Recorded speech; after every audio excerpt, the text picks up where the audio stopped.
La historia que no fue contada de los procesos históricos que dieron vida, independencia y soberanía a nuestra patria. La historia insurgente con Gregorio Rafael Bracho. Bienvenidos a Historia Insurgente. Hoy, 9 de agosto del 2024, vamos a agradecer a la directiva de la Asamblea Nacional, a su presidente Jorge Rodríguez, a su primer vicepresidente Pedro Infante y a la segunda vicepresidenta América Pérez. Agradecemos también al licenciado José Perales, director de la Oficina de Participación Ciudadana de la Asamblea Nacional, y por supuesto a la Dirección de Medios de la Asamblea Nacional, productores de este espacio. Hoy nos está acompañando en los controles Charles Bompar y Gaspar Pinto en fotografía y video. Recordamos que nos puede seguir por nuestras redes sociales, @Somos Asamblea Radio y @Poder y Leyes. También llegamos a través del YouTube por Somos Asamblea Radio. Bueno, hoy 9 de agosto, la coyuntura política a millón. Estamos viviendo un escenario que tal vez ya había sido dibujado por nuestro camarada presidente Nicolás Maduro desde al comienzo de la campaña electoral, que felizmente terminó con la mayoría absoluta que el pueblo venezolano le dio a nuestro camarada Nicolás Maduro, pero sabíamos de las acciones que venían y bueno, las estamos enfrentando y estamos venciendo. Hoy tenemos la oportunidad de compartir aquí en los estudios de Somos Asamblea Radio con el historiador, periodista, investigador histórico del Centro de Estudios Históricos Simón Bolívar, Aldemaro Barrios. Aldemaro, es un placer tenerte aquí. Aldemaro también es colega, tiene participación en varias emisoras de aquí, tanto de Caracas como del interior del país. Vamos a recordar también que el programa es retransmitido por la red de emisoras comunitarias del estado La Guaira, teniendo como eje central a izquierda 99.1 la FM de La Guaira. Aldemaro, bienvenido. Gracias, Gregorio, muy agradecido y complacido de estar aquí acompañándote. Quiero saludar a la audiencia tuya. Mira, ya nos están llegando mensajes de todos lados a través de TikTok Live, ¿no? ¿Cuál es que es el TikTok Live? Somos Asamblea. Ajá, y aquí Edubio también está conectado por el YouTube.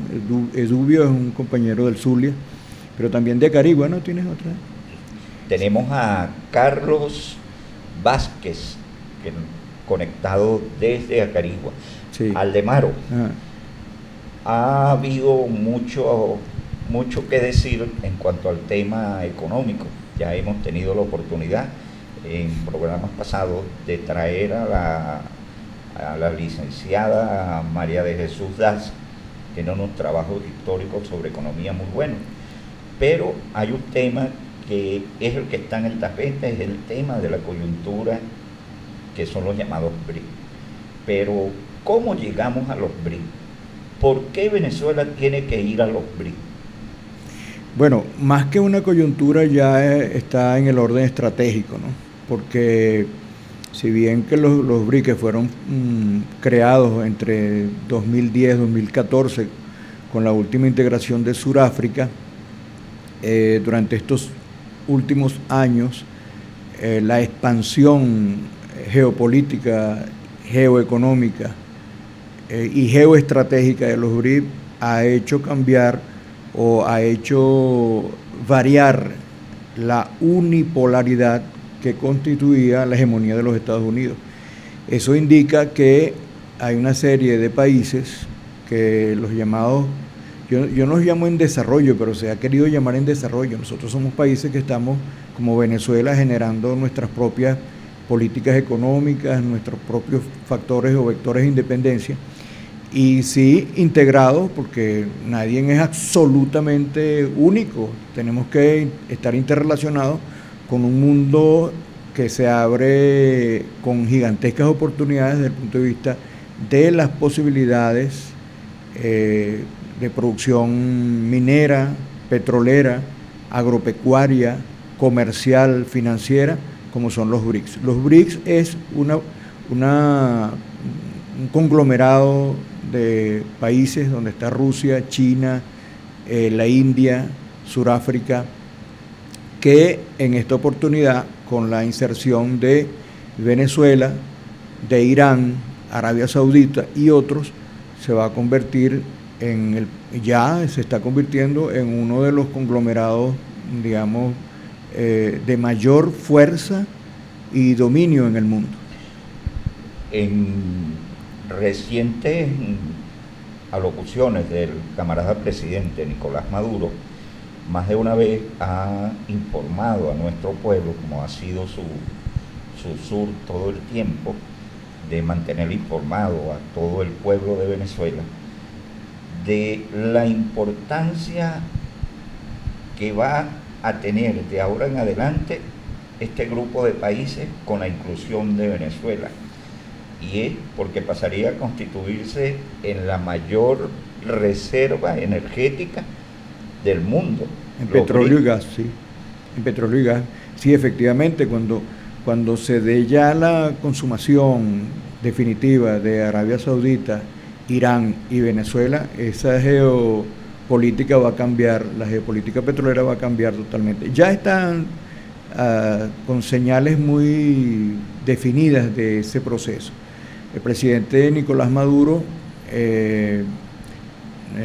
en meses pasados firmó la carta de intención con el Banco de los BRICS. Eso significa que ya nosotros estamos haciendo las gestiones. Cuando un primer ministro, un mandatario de un país hace una carta de intención, es porque ya los operadores han resuelto todos los problemas de orden técnico para ingresar en esa institución, como es el Banco de los BRICS. Venezuela o cualquier país que intente ingresar en los BRICS tiene que comprar acciones en ese banco. Y cada acción de esas son $100,000 cada acción. Y hay un porcentaje del 7% del total de las acciones que les es permitido a los países miembros para ingresar. Ya Venezuela tiene con qué ingresar. Ya la carta de intención firmada por el presidente Maduro da las señales. El mes pasado, en junio, el ministro Iván Gil, el canciller de Venezuela, también hizo lo propio con Rusia. Es decir, Rusia aceptó, valga la voz del primer ministro Lavrov, en el sentido de que ya Venezuela hizo su entrada a uno de los grupos más importantes, que es el de Rusia, en este grupo de los BRICS. De manera que a medida que se están abriendo las puertas, uno va entendiendo. Esto no es entrar en los BRICS, no es como abrir una cuenta en el Banco de Venezuela, en el Banco Bicentenario. No, es un proceso que implica una serie de negociaciones, de convenios, de mostrar, digamos, fuerza financiera, fuerza desde el punto de vista de lo productivo, de las potencialidades que tiene un país como Venezuela, que tiene tierras, agua, tiene recursos mineros, petroleros, y tiene sobre todo un capital humano, tiene una potencialidad desde el punto de vista de la capacidad humana. Fíjense ustedes, yo les voy a poner un caso, Gregorio. La industria farmacéutica en el mundo la controlan dos ejes fundamentales. Uno es los Estados Unidos, que son productores de bienes farmacéuticos, y son consorcios monopólicos que han, generado hasta maldades. No vamos a entrar en esos detalles. Pero y está el otro polo, que es la India. La India es uno de los países de mayor capacidad productiva industrial en el área farmacéutica. La India es miembro de los BRICS. ¿Y por qué creen ustedes que nosotros a través de la UNEFA ya estamos formando farmacéuticas con una visión distinta a la visión que se entrenaba a nuestros profesionales estudiantes en las universidades como la Universidad Central de Venezuela, con una visión neoliberal hacia lo comercial y no una visión humana? Bueno, eso apunta a que en los próximos años Venezuela, una vez integrado a los BRICS, y en correspondencia con una de las mayores potencias farmacéuticas del mundo, va a tener la posibilidad de instalar una industria farmacéutica asociada a la producción de los BRIC, al desarrollo científico industrial de la India, y por supuesto eso va a generar roncha con los Estados Unidos, como efectivamente ya lo estamos viendo. Ahora, Aldemaro, no fue fácil llegar a estas situaciones, llegar a esta oportunidad histórica que se le está presentando a la economía venezolana. Se tuvo que pasar por atropellos, por saqueo de nuestras riquezas. ¿Cómo podemos explicar históricamente eso? Bueno, no es un fenómeno particular de Venezuela. Si bien nosotros somos un ejemplo de las mañas, de las atrocidades que puede cometer un país hegemónico como el gobierno de los Estados Unidos, o Inglaterra, o Gran Bretaña, es un fenómeno global, es un fenómeno mundial, en el que los Estados Unidos, incluso desde el mismo momento, no vamos a irnos tan atrás, ¿no?, desde la doctrina Monroe del 1823, sino desde los años 40, antes de terminar la Segunda Guerra Mundial del año 44, los Estados Unidos y el mundo vio que ya el nazismo estaba derrotado y que la Unión Soviética estaba avanzando de manera victoriosa sobre los nazis. Entonces se acordaron unos convenios de orden internacional para posicionar el dólar como moneda de la paridad mundial, Eso fue los acuerdos de Bretton Woods, que por cierto la Unión Soviética no los firmó, lo firmó Gran Bretaña, lo firmó Estados Unidos, Francia, pero no lo firmó la Unión Soviética. ¿Por qué? Porque ellos veían que de lo que se trataba era de generar un ambiente hegemónico por parte de los Estados Unidos. Un poco lo que está ocurriendo en estos momentos, a partir de lo que significa la guerra en Ucrania, cuando de manera absurda la Unión Europea boicoteó todas las relaciones con la Rusia, con la Federación Rusa. Y eso les creó a ellos un problema, porque los rusos eran proveedores de gas y proveedores de petróleo, de combustible energético. Y obligó entonces a asociarse con los Estados Unidos, que son grandes productores de petróleo. Pero también eso nos toca de manera indirecta, en el sentido de que la Unión Europea pidió auxilio a los Estados Unidos. Esto es lo que no se dice, para que amainaran las presiones contra Venezuela, a objeto de que nuestro mercado petrolero pueda suplir las necesidades que tiene la Unión Europea o los países europeos del tema energético.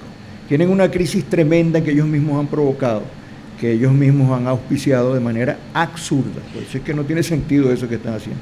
Hay unos acontecimientos que vienen, y es que viene la época del frío, y el frío fuerte en Europa, y por supuesto que la necesidad de gas es como que apremiante. De gas y de combustible, digamos, fósil, ¿no?, como se llaman los hidrocarburos. Sí, efectivamente. Fíjate, por ejemplo, lo que ocurre en Italia, y esto hay que digamos, irse de lo superficial a lo profundo, como decía Unamuno, hay que ir a lo profundo de la historia. La hegemonía del campo energético mundial estaba controlada por los Estados Unidos, todavía la controlan, sobre todo grupos monopólicos como BlackRock, que ha comprado parte de la Exxon, ha desplazado a los Rockefeller, los dueños del antiguo Standard Oil, y de los derivados, han comprado acciones en grandes empresas petroleras y han comprado campos de producción de gas, por ejemplo, en Italia, que antes eran de la Exxon, ahora forman parte del grupo BlackRock. Ellos son realmente, esa es una de las grandes empresas que digamos que se puede llamar imperialista, ¿no?, porque controlan y dominan el campo energético, que es fundamental para el desarrollo de la vida en el planeta. Esto sin considerar todos los efectos negativos que hay con relación al uso desproporcionado de la energía, digamos, fósil. Ahora, eso que está ocurriendo ahora en Europa es nada más que el hecho de los Estados Unidos mantenerse como hegemón en el mundo. Esa guerra en Ucrania, que si es una guerra fatal, que es terrible, porque ninguna guerra es buena, de alguna manera no solamente está afectando a los pueblos europeos, sobre todo del entorno de Ucrania, a los mismos pueblos como el pueblo ucraniano, pero también al pueblo ruso, porque lo someten a una presión de orden bélico en el que tienen que erogar cantidades enormes de recursos, digamos, financieros y de capital humano para exponerlos a una guerra sin sentido. Ya. Otro de los puntos, también vamos a decir, fundamentales en esta pelea, por llamarla así, entre los BRIC y, ¿cómo es que llaman ellos? El grupo de los 7. El grupo de los 7. El grupo de los 7 es, por supuesto, hacerse del control del petróleo. Pero ellos vienen como los dueños del petróleo. Ellos crearon los petrodólares. ¿Cómo va a ser ahora la situación si Venezuela entra a los BRIC? ¿Qué moneda vamos a utilizar? ¿Cómo va a ser ese proceso monetario para la adquisición del petróleo venezolano? Bueno, Gregorio, hay que hacer un poquito de historia y irnos hasta los años 70, cuando durante el gobierno de Richard Nixon en los Estados Unidos propuso que se pasara de la paridad del precio del dólar oro-dólar a petróleo dólar. Eso es lo que se llama petrodólar, de ahí viene, de los años 70.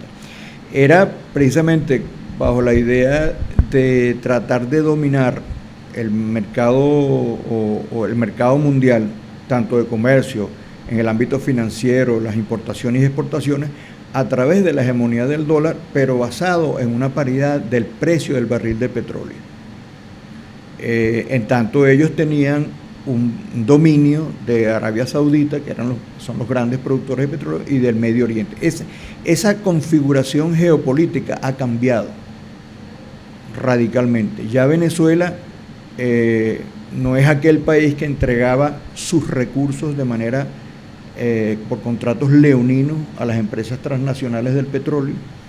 Nosotros, a partir de la asunción de Chávez, empezamos a reclamar nuestro derecho a un precio justo, a regalías justas, a tener los recursos petroleros, la renta petrolera, no para enriquecer a las grandes transnacionales petroleras y a un minúsculo grupo de familias, que es el presidente los ha llamado los apellidos, que fíjate que yo no lo considero ni siquiera oligarquía, porque son más bien, cuando los he analizado, el caso de los delfinos, los que estaban montados en el asunto de los negocios petroleros, se ganaban mínimas, digamos, con relación a la proporción que ganaban las transnacionales petroleras, que de todas maneras eran fortunas. Esas familias hicieron fortunas enriqueciéndose con los recursos del Estado,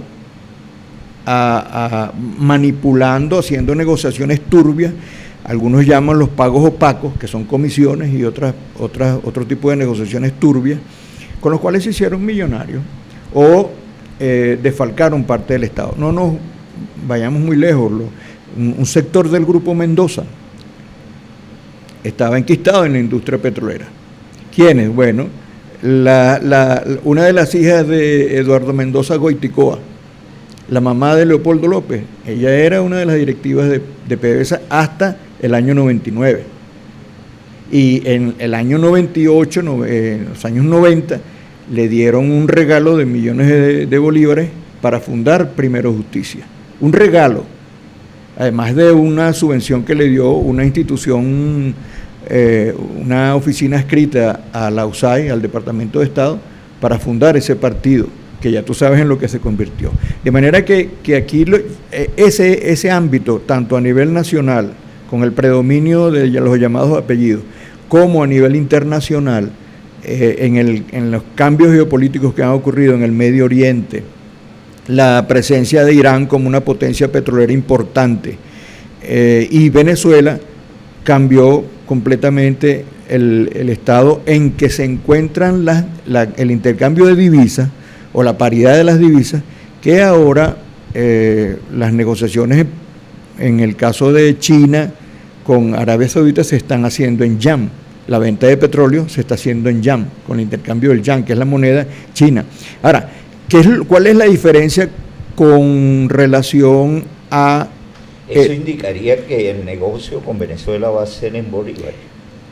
Puede ser, eso no está determinado todavía, pero incluso los BRICS han planteado el uso de una moneda. Eso está planteado y es muy probable que eso venga, una moneda de los BRICS que permita, digamos, fluir las negociaciones del orden comercial y financiero. Como no ha habido acuerdos en los BRICS para fomentar esa moneda, sino que están ahorita en negociaciones, bueno, hay países que están haciéndola con sus propias monedas. ¿Cuál es la diferencia entre el uso de una moneda como el yuan y una moneda como el dólar?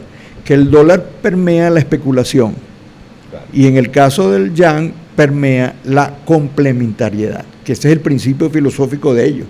No es la especulación desmedida como nos han impuesto a nosotros. Nosotros nos destruyeron la moneda con el dólar ese loco paralelo. Entonces, todo mercado capitalista en el orden monopólico es un mercado de orden especulativo. Es decir, ese es el sello del capitalismo mundial y del capitalismo en estos tiempos, que es el imperialismo en su fase ya terminal. Ya. Aldemaro, ¿crees tú que los venezolanos estamos preparados para este cambio, digamos, que no es radical, porque se ha venido preparando, se ha venido informando, porque no solamente al ingresar a los BRICS el cambio va a ser petrolero, vienen otros beneficios económicos a través de los BRICS?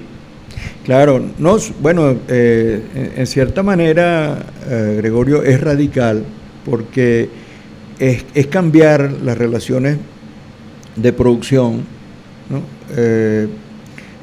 Cómo se desarrollan, distinta a cómo se desarrolla en el mercado capitalista. Eso no quiere decir que pueda haber una economía mixta, ¿no? Ahora, si estamos preparados o no, bueno, nosotros desde el año 99 que se generaron todos estos cambios, hemos venido preparando una generación que en el orden gerencial, en el orden tecnológico, técnico, mira, incluso, permíteme el agregar esto, en el orden deportivo, nosotros nos hemos venido preparando de manera silenciosa, pero consecutiva, consecuente. Y eso, para la muestra, un botón. Yo te decía el ejemplo de la industria farmacéutica y cómo nosotros estamos formando farmacéuticas. Eso no es porque le dio la gana al presidente, eso es porque se corresponde con una política de Estado que está apuntada hacia desarrollar la industria farmacéutica en Venezuela, que impactaría de manera sustantiva a América Latina y el Caribe. Por eso es que yo he dicho que lo que pasó el 28, que es un acto, digamos, coyuntural, es una elección, tiene una proyección estratégica. Entramos en una nueva era, en un nuevo periodo. ¿Tú te imaginas si un supuesto negado, la propuesta de María Corina Machado hubiera ganado? Los BRICS se hubieran tumbado, se hubiera tumbado todos los proyectos que se están proyectando, se proyectaron hace algún tiempo, se hubieran tumbado. ¿Por qué? Porque ellos tienen la concepción de subordinados, más que dependientes, es subordinados, que es peor, porque lo que les dictan las políticas exterior de los Estados Unidos es lo que ellos asumen. Nosotros no podemos hacer eso y no lo vamos a hacer. El presidente ayer mencionó en un discurso que íbamos a la transformación del Estado hacia el Estado comunal. Ese es un principio de orden estratégico y es una necesidad, y no es porque él lo diga, es porque es una necesidad darle poder al pueblo, es decir, crear las bases radicales para una república como la que, bueno, soñó Chávez, soñó Bolívar, una república popular. Además del petróleo, que Venezuela posee las reservas comprobadas más grandes del mundo. Tenemos hierro, tenemos aluminio, tenemos oro, diamantes. ¿Cómo sería eso con los BRICS? Bueno, porque hay algo importante, Aldemaro, antes que cometemos esto, y es el desarrollo que ha estado un poco parado de lo que llamamos la Corporación Venezolana de Guayana. Ahí las empresas pareciera que ha sido un poco difícil encauzar por un verdadero desarrollo y prosperidad a la CBG. Bueno, no todas, ¿no? Porque yo reconozco y conozco de primera mano lo que están haciendo en Alcázar. En cuanto a la producción secundaria, eso es productos con valor agregado derivados del aluminio, de la lúmina, para producir camas para hospitales, las llamadas camas UCI, que son unas camas hechas de aluminio con tecnología china, con una laminadora y una perfiladora que el Estado les financió a través de unos créditos en China, y ahorita están produciendo camas y una serie de productos en la fase de prototipo para suplir sillas de ruedas, etcétera, sobre todo porque determinaron que había un déficit en esta área en el país. Y te puedo decir de primera mano que en el estado de Bolívar muchos de los hospitales de allá están siendo suplidos con camas UCI hechas de aluminio, que son unas camas que tienen más resistencia a la corrosión por el uso de medicamentos, etcétera, que son más livianas para el traslado de los pacientes y que tienen una durabilidad mucho más prolongada que las del hierro. Nosotros antes compramos camas UCI en otras partes, en Italia, en Inglaterra, ahora ya no, es decir, la proyección es que tengamos generación de productos de valor agregado del aluminio distinto a antes, y eso puede ocurrir todavía. No te digo que puede estar ocurriendo, pero hay que ver esto con ojo crítico. Cuando le vendíamos bauxita a los Estados Unidos o a Japón, le vendíamos las toneladas de bauxita cruda, y en esas toneladas de bauxita cruda no solamente iba la base del aluminio, que es la lúmina, iba oro, iban coltán e iban otros minerales que en este caso las potencias lo aprovechaban a un precio irrisorio. Eso era lo que ocurría aquí. Fíjate tú, en la producción de hierro todavía nosotros tenemos que proyectar la generación de productos de valor agregado. Es decir, nosotros deberíamos con los BRICS estar en perfecta armonía tecnológica con los avances que ellos tienen en Irán, ¿no? Con el apoyo de Irán, que ahora va a ser miembro de los BRICS, con Rusia y con China, que son, digamos, países que han desarrollado una capacidad tecnológica en automotriz, en producción de repuestos para automóviles y toda clase de productos que se generan con el hierro. Nosotros estamos en una fase en la que deberíamos estar proyectando la producción secundaria de hierro, no como lo hacía Sivenza. Ya les explico, Sivenza era propiedad de los Machado Zuluaga. ¿Y Sivenza qué hacía? ¿Qué hacía Sivenza? Sivenza hacía briquetas de hierro, es decir, trozos, pedazos así de hierro como esto, trozos brutos, y se lo vendían a los Estados Unidos a precios irrisorios, salían a través de Colombia para que luego nos trajeran latas, latones, toda clase de producción secundaria de la industria norteamericana. No hay ningún dato de orden estadístico que determine que estos apellidos o estas familias contribuyeron con el desarrollo de una industria poderosa, ni del hierro, ni del aluminio, ni del petróleo, ni de ninguna de las áreas en las que ellos estuvieron involucrados. De manera que las posibilidades de desarrollar con los BRICS procesos tecnológicos para la generación de productos que ellos necesitan y que podemos exportar, no como factor primario, sino como factores secundarios, ya como productos hechos, son todas. El profesor Rodolfo Quintero, en un magnífico análisis que hizo sobre el petróleo. Él intituló un folleto, un libro que está muy vigente y que sería importantísimo, se lo recomendamos a nuestros usuarios y usuarias, que es la cultura del petróleo. Esa cultura del petróleo, yo diría que no solamente se da en el siglo XX y lo que va del siglo XXI, sino que viene desde la colonia.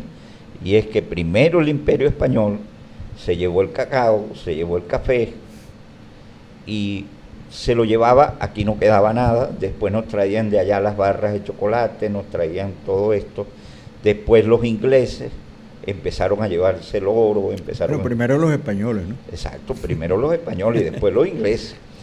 Y por supuesto que en los primeros años del siglo XX, los norteamericanos. Estamos entonces en el periodo en que esa cultura del petróleo va a transformarse en una revolución cultural como la que llevó adelante Mao en la China. Bueno, mira, hagamos una breve retrospectiva muy rápida, ¿no? En el siglo XVIII, los misioneros catalanes que estaban en el Caroní, en la región del Caroní, criando ganado, con apoyo de los pueblos originarios allí, sacaban ganado contrabandeado para España. No lo pasaban por vía de la compañía guipuzcoana, contrabandeado. Y lo llevaban a Cataluña. Y en Cataluña habían industrias que procesaban el cuero venezolano de Guayana y tenían empleados cerca de 80.000 trabajadores de cuero. Es decir, producían correas, zapatos, todo lo que significa la industria del cuero. Y esas tierras todavía están allí, las aguas todavía están ahí, la gente todavía está allí. Es decir, que esa potencialidad nos llama no solamente a seguir dependiendo del petróleo, como ha sido una de las estrategias que ha planteado el presidente Maduro, y lo planteó en su momento el presidente Chávez, que es diversificar la economía. Eso no quiere decir que dejemos al petróleo de un lado, no, sino que desarrollemos las capacidades de suficiente autonomía tecnológica para no tener que depender, como lo ha hecho los Estados Unidos, el gobierno de los Estados Unidos, que ha aldabonado, le ha puesto un candado a nuestra capacidad tecnológica para poder desarrollar y tener, total independencia. No quiere decir que desarrollemos la industria petrolera como ha sido nuestro devenir en el tiempo histórico. Eso hay que reconocerlo. Aquí se desarrollaron tecnologías avanzadas con ingenieros nuestros e ingenieros norteamericanos. Pero no podemos seguir dependiendo de la monoproducción, porque ya incluso hay muestras, Gregorio, yo te puedo decir con datos suficientes, como por ejemplo en el estado Guárico, en los estados llaneros, se está fomentando la producción de ganado caprino. Antes, ¿dónde se producía ganado caprino? Bueno, en Falcón. Ahora no, ahora se está produciendo ganado caprino extensivo, de cantidades importantes en Guárico, Anzoátegui, en Portuguesa, en Apure. ¿Por qué? ¿Por qué crees tú? Porque en la India no comen carne de ganado vacuno, comen cordero, comen cabra, carne de caprina. Y ellos, por su condición climatológica, ambiente, etcétera, tienen una sola cosecha al año.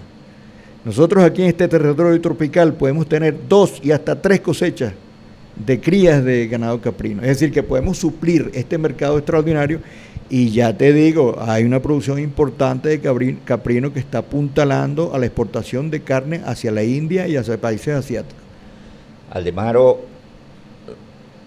es importante los BRIC por el tema económico, pero hay algo también que no podemos dejar pasar, y es la importancia que se adquiere en los BRIC en el aspecto militar. ¿Qué beneficio pudiera traer a Venezuela el ingreso de los BRIC para esto del desarrollo militar de Venezuela? Es que ya nosotros somos parte de esa tecnología militar nueva. Ya nosotros tenemos convenios con Rusia y con China, no solamente en la adquisición de una infraestructura o un parque militar defensivo, sino de entrenamiento, de formación de los militares en una filosofía más bien con aspectos ontológicos del ser distinto al ser al soldado imperial. Es decir, hay una vocación sobre todo humanitaria del soldado venezolano con relación a los soldados de los BRIC. Por decírtelo, como cada país tiene su particularidad en el orden militar, pero ya con las relaciones con China y con Rusia tiene una de las tecnologías militares más avanzadas del mundo, más avanzadas que la de Estados Unidos.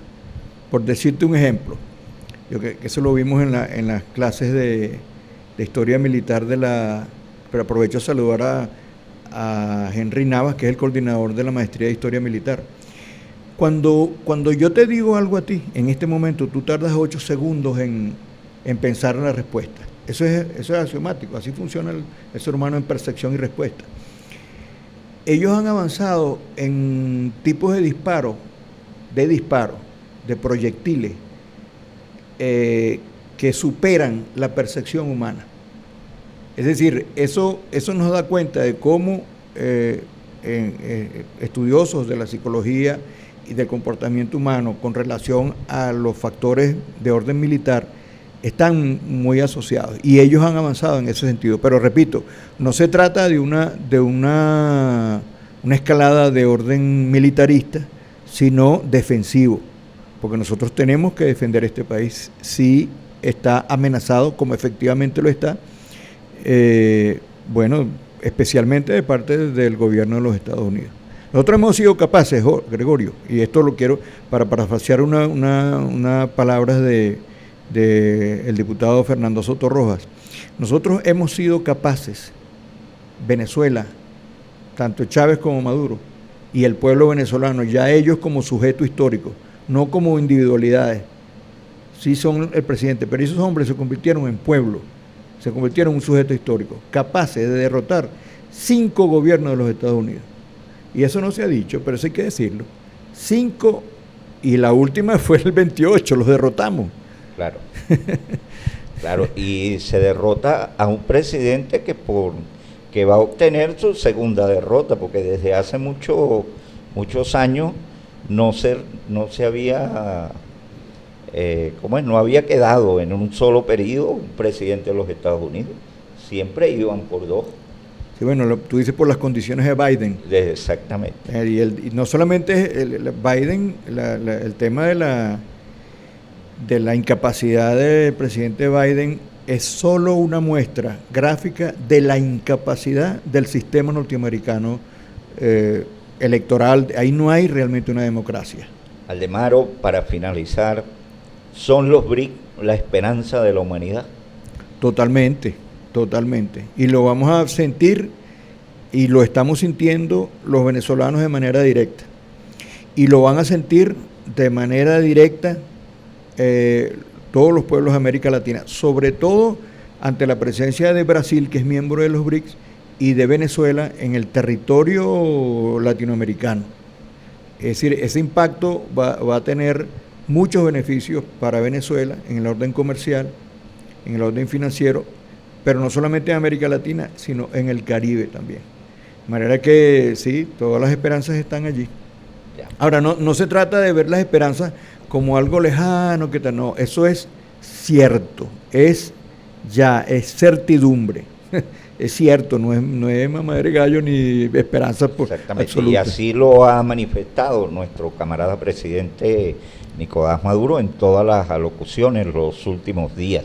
Aldemaro, quisiera agradecerte en nombre de Somos Asamblea Radio haber compartido con nosotros hoy viernes, en esta mañana, en el programa Historia Insurgente.